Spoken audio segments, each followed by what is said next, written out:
Hello friends, welcome to Sociology Net Achieve. My name is Sunita Kale. So guys, आज हम करेंगे MCQ का third part. Type of thought in a religious sectors. Traditions, bureaucratic, rational, legal. जो धार्मिक पंथ है उसमें सत्ता का प्रकार बताना है कि कौन कौन सी सत्ता होती है धार्मिक पंथ में. ट्रेडिशनल सत्ता, परंपरागत सत्ता धार्मिक पंथ में पाई जाती है जो कि परंपरा से चली आ रही होती है पीढ़ी दर पीढ़ी, वैसे ही आगे फॉलो होती है. नौकरशाही सत्ता तो इसमें हो नहीं सकती, रैशनल भी नहीं है और लीगल भी नहीं है. नेक्स्ट इज जो email Durkheim moral density means. Email Durkheim के नज़रिए से मॉरल डेंसिटी क्या है? sheer increase in the number of individuals working morally, individual feeling sovereignty, increased interaction between the individual. Email Durkheim ने नैतिक घनत्व का जो अर्थ है वो व्यक्तियों की संख्या में अगर व्यक्तियों की संख्या में वृद्धि हो जाती है उसको नैतिक रूप से कार्य कर रहे हैं व्यक्ति वो, या फिर संयम अनुभव करने वाले व्यक्ति वो, या फिर व्यक्तियों के बीच अधिक अंतःक्रिया होती है.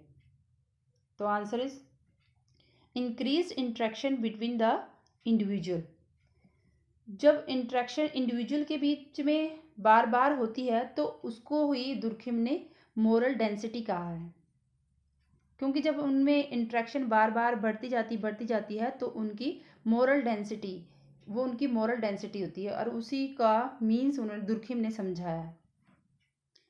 Who has stated that human activity can be observed and comprehended from only inside. ये स्टेटमेंट किसकी है कि मानव कार्यकलाप को केवल अंदर से ही देखा जा सकता है और समझा जा सकता है. Max Weber, W Dilthey, Emile Durkheim, P Sorokin.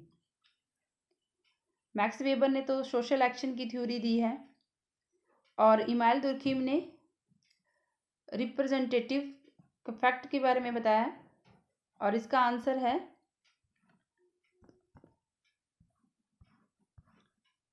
W डिल्थे.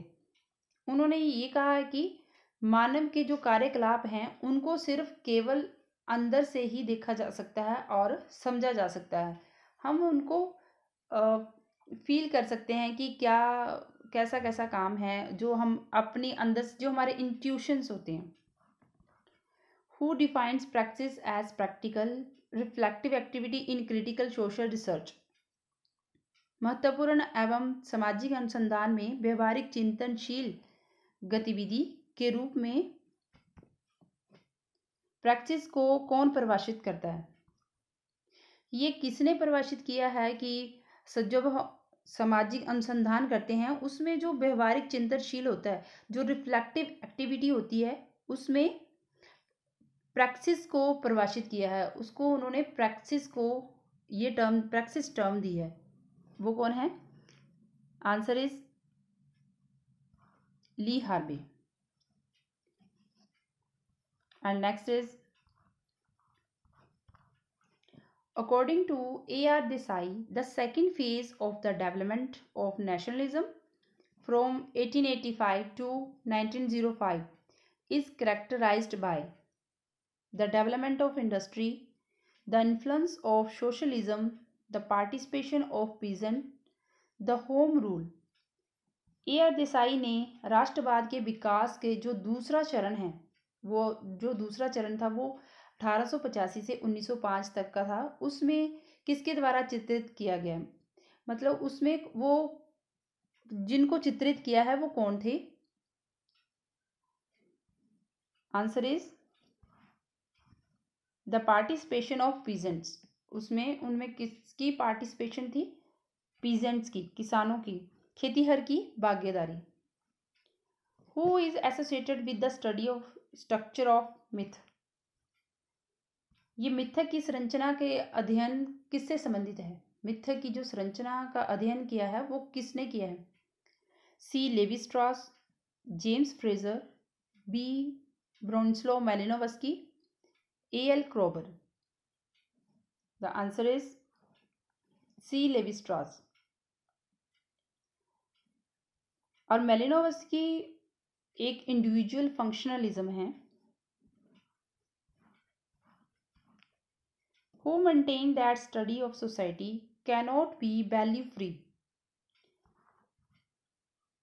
ये किसने कहा है कि किसने मेंटेन किया है कि जो सोसाइटी की स्टडी है उसको हम वैल्यू फ्री उसका स्टडी नहीं कर सकते. सोसाइटी का अगर अध्ययन करना है तो हम उसको वैल्यू फ्री से नहीं कर सकते. ये टर्म किसने दी है कि हम वैल्यू फ्री नहीं कर सकते? Durkheim, Marx, Mendel, Weber. The answer is Weber.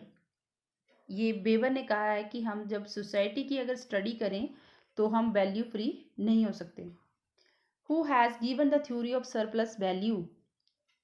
Surplus value की जो थ्योरी है वो किसने दी है?